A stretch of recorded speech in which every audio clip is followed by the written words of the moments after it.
എടാ, താനൊരു കാര്യം ശ്രദ്ധിച്ചിട്ടുണ്ടോ? കരഞ്ഞാൽ നമ്മുടെ വിഷമം മാറുമെങ്കിൽ അങ്ങ് കരഞ്ഞേക്കണം. ഒരാളുടെ ജീവിതത്തിലേക്ക് ഇടിച്ചു കയറി ചെല്ലുന്നതിലും ബെറ്റർ അത് തന്നെയല്ലേ.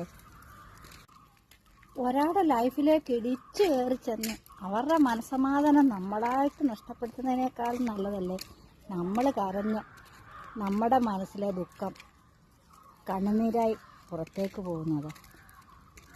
കരയുന്നവരാരും വിഡ്ഢികളൊന്നും അല്ലെന്നേ. ഒരാളുടെ മനസ്സിലേക്ക് നമ്മൾ ഇടിച്ചു കയറി ചെന്ന് അവരുടെ മനസ്സമാധാനം നഷ്ടപ്പെടുത്തുന്നതിനേക്കാൾ എന്തുകൊണ്ടും നല്ലതല്ലേ കരയുന്നത് കൊണ്ട് നമുക്ക് അല്പം സമാധാനം കിട്ടുമെങ്കിൽ അങ്ങനെ കരഞ്ഞു തീർത്തേക്കണം. പക്ഷെ ഒരു കാര്യമുണ്ട്, എത്ര നേരം കരഞ്ഞിരിക്കണമെന്നും എത്ര നേരം ദുഃഖിച്ചിരിക്കണമെന്നും തീരുമാനിക്കേണ്ടത് നമ്മൾ മാത്രമാണ്, അല്ലാതെ വേറൊരാളല്ല. എപ്പോഴും